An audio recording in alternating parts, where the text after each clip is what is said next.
Hello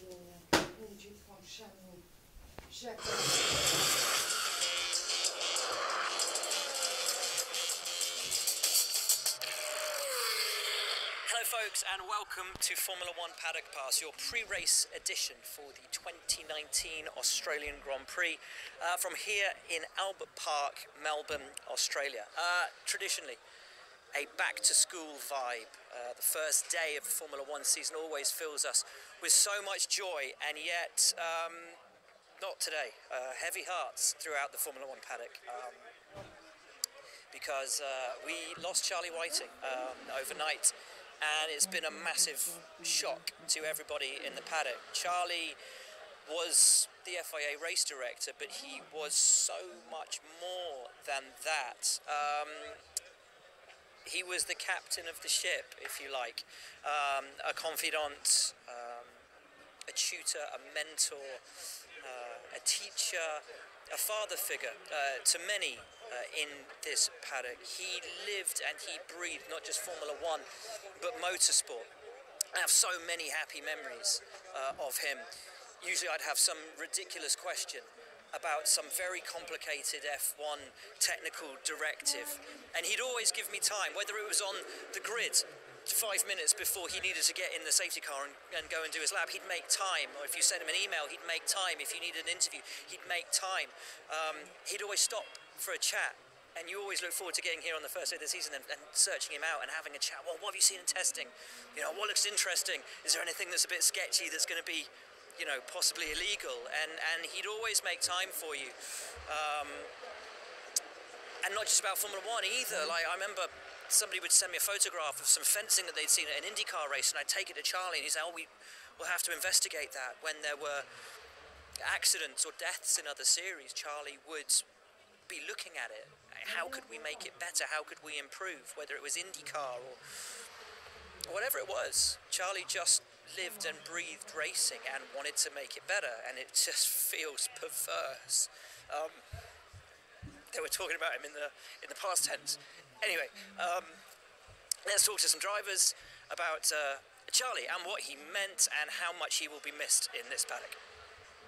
Shocked, especially because, you know, I walked past the track with him yesterday, joking, talking about the winter, about kids and family. So I think our thoughts are with them, mostly with the family. I don't think there's anything really for them that will ever replace that loss.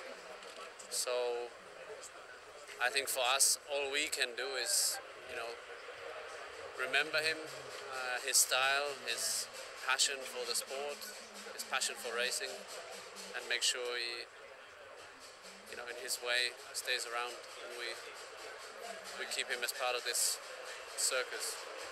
I have even seen him yesterday when we were going for a track walk. He was chatting with Seb, and I say I will not interrupt, I will say hello on Friday's driver's briefing. And unfortunately, it will not happen. So it's really a sad moment, not only definitely for his close and family, but also for us. So, but that's how it is. Unfortunately, life can change very quickly, and we have to appreciate every day, every moment that we have opportunity actually to enjoy and to live. I guess like everyone, it was just shock and no real. Yeah, like I guess when it comes so suddenly, it's like you want answers. It's like how, why. You know, you heard he was at the track yesterday. Well, I heard he was at the track yesterday. I wasn't here, but so you hear that he was here, and well, you know, Seb said he was walking the track with him. So it's sad that it goes like that. But you know, some memories are. Yeah, he had our back. You know, we as drivers, we would give him a hard time a lot of the time because we would vent and complain, but as repetitive as we were, he always listened, and week in, week out, you know, every Friday night we'd spend sometimes over an hour with him in a driver's briefing, just going through things. And but he was also he listened, took the time, but that's because it's not because he had to, it's because he also cared for the sport, but cared for us drivers. It was a big shock when they told me about Charlie passing away. especially because I spent a day with him in Geneva not too long ago, and we had a really good talk. And yeah, you expect him to be around for a bit longer. And of course, to see him passing away at 66 years old is unbelievable. And yeah, I think that also makes you realize again that you have to be grateful for every day you are here.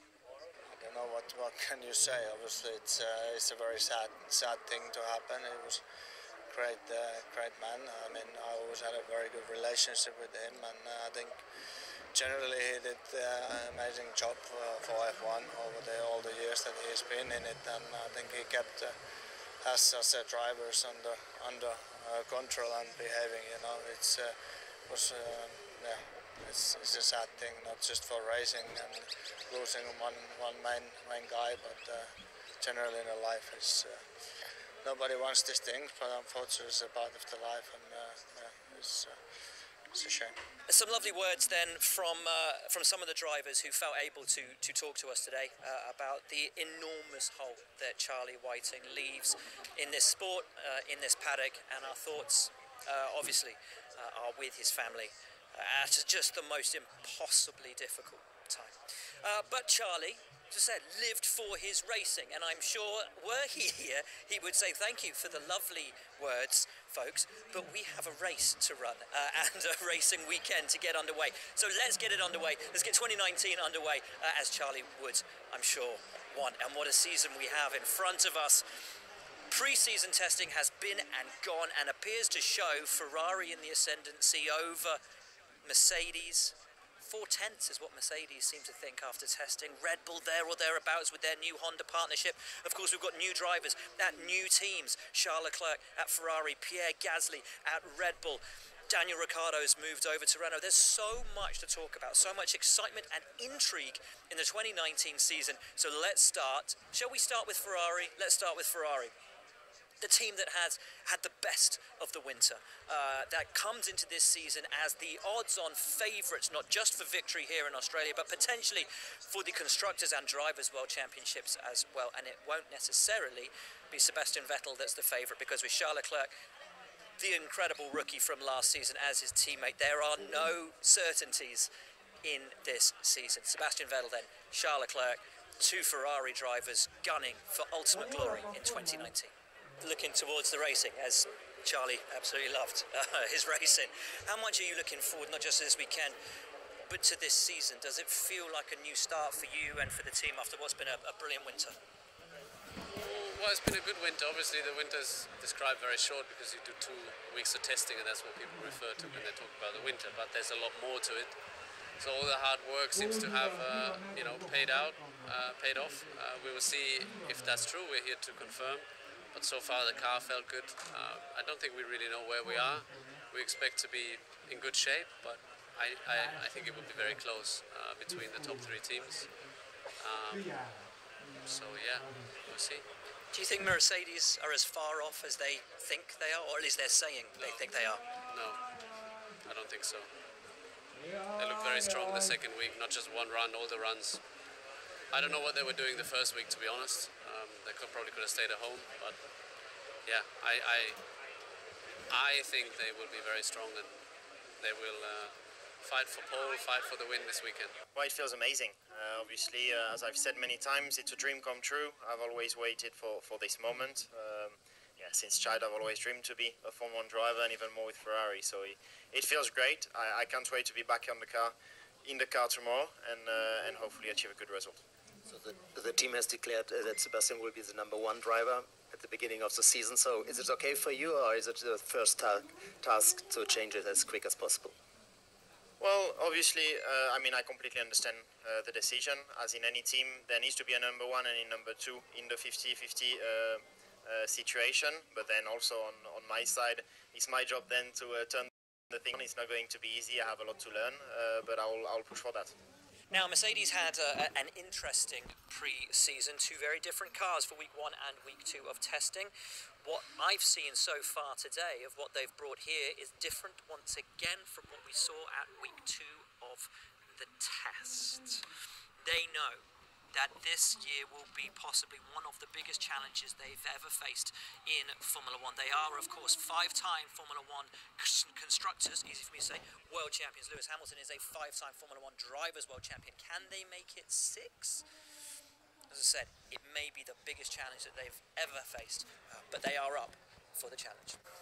We've definitely got something that we can work with this year. Whether or not we'll be quickest this weekend, or at the beginning of the year, or who knows, I really have no idea. It might be closer than we think. It might be a bigger gap than we think. We don't know what they've got up their sleeve, but regardless of whatever foot, we're going to make sure we start on the right foot at least, either way, and just keep building on it. Everyone is hungry, you know. The Red Bulls, Max is obviously hungry to win. You've got Sebastian is hungry to change the result from last year and improve on that. Ferrari are hungry, we're just as hungry, so, you know, it's going to be exciting, for sure. There's a rule change, so there's a point for fastest lap in the race itself. Do you like meddling with the rules? When you respect the traditions of Formula One, will it add something or not that? I mean, if there's 21 points available, so it'd be interesting to see how that plays out. I think 21 points is a lot, so who utilises them will be interesting to see. I think add some fun to it. I'm here again to try and be better me this season, trying to do a good start to the season, unlike last year. It was far away from ideal start of the year. So yeah, it's gonna be interesting to see how we are compared to Ferrari, compared to Red Bull. So I'm looking forward to it. One of the biggest questions coming into this 2019 season revolves around that guy there. Max Verstappen is now de facto team leader at Red Bull Racing, but it's not Red Bull Racing as we've known them. They have, of course, a new engine provider in Honda, and pre-season testing looked great. The power unit looked reliable, really reliable, probably one of, if not the most bulletproof, reliable power unit of the entire winter testing period. Does that translate into drivability? Does that translate into outright pace? Only time will tell, but certainly Max Verstappen will be hoping that it is a step up on what he had for the last few years with Renault, and that it allows him to fight for consistent wins and potentially maybe even a Formula One World Championship. If not this year, then certainly into the future. There's a lot of optimism down here at Red Bull Racing that their new partnership in 2019 will pay dividends. Well, I'm feeling good and positive, but yeah, I guess time will tell, you know, how competitive we are going to be. And even, let's say, if it's not ideal here, it's still a very long season ahead. So yeah, I'm relaxed, and we'll see. Are you expecting this Honda power unit to be competitive from the off, or are you expecting it to kind of start at a certain level and really improve as the year goes on? Well, it's anyway a step up from last year, so that is very positive. If it's going to be enough yet, I don't know. I guess we'll find out in qualifying, but you know, there are a lot of things coming as well. You know, we're pushing really hard from a chassis side, but also now from the engine side. So I think to have those two combinations working that hard and then together as well, it's just really good. Every year is very different. We all grow, we all mature every year. How different do you feel coming into this season as opposed to any of the others you've come into Formula One, as you are now pretty much, you know, you're your team leader? Yeah, I guess throughout the years, of course, you learn a lot in Formula One, and to be honest, it just makes me feel more and more relaxed about the whole thing. So, like I said, I just want to get racing first of all, and then yeah, we'll see where we end up. But as a personal feeling, I'm just feeling relaxed and ready to go. Yeah, I would say I'm feeling really excited. You know, it's not every day you're gonna start like your first race with a top team like Red Bull. So I expect this weekend to be really special. Going out on track more for my first FP1 with this team, and then just get back to racing. You know, over the winter you're missing so much racing, adrenaline, coming to a race, and just the competition itself. So it's finally starting, and that's a great news. And Red Bull, of course, not race this weekend. What are your expectations? I think, you know, it's a team that is developing the car the whole time, and every week pushing it. Yeah, I think we should have some parts of the car should improve compared to the last test. and then we'll improve also over the next few races. But no, I think still I'm not feeling as comfortable as I would like in the car, but we're working, trying to find the directions to make it faster and also being able to extract the full potential. And I think this will come, of course, with more experience in that car and with this new aero package. But no, I think that we should have some good performance, but let's see tomorrow already after practice what we can do this weekend. Now, one of the focal points, not just for this weekend here in Australia, but for the 2019 season, will be the Renault Formula One team, predominantly because of that guy there, Daniel Ricciardo. How is that working out for you, Steve, with the new lens? Pretty tricky. You should see the size of the lens that Steve has got on the camera. It's tricky to get used to, but I bet it looks fabulous. Yeah, Daniel Ricciardo moves over to Renault for this 2019 season, partnered, of course, with Nico Hülkenberg. Expectations are high that this will not be another year of rebuilding, that the team will be able to start to compete with the likes of the Red Bull Racings. Mercedes and Ferrari, perhaps a step too far, but can they fight for podiums? Is that the expectation? Or has Daniel Ricciardo simply got to realign his thought process, realign his targets for a year and not be looking for wins, not be looking for podiums, but be looking for something completely different? Hoping to, leave Sunday feeling complete and satisfied.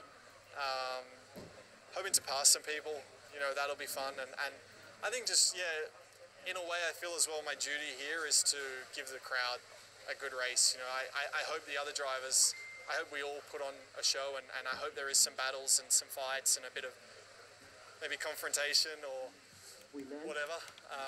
But yeah, personally, I want to leave it all out there and have some moments and put the car on the edge and scare myself a few times and hopefully overtake some guys and feel good about it. So that'll make me happy Sunday. Hopefully that means finishing in the points.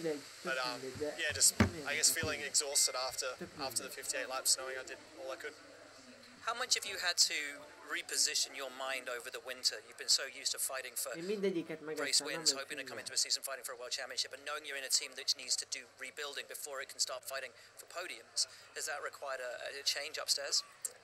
A little bit, I guess.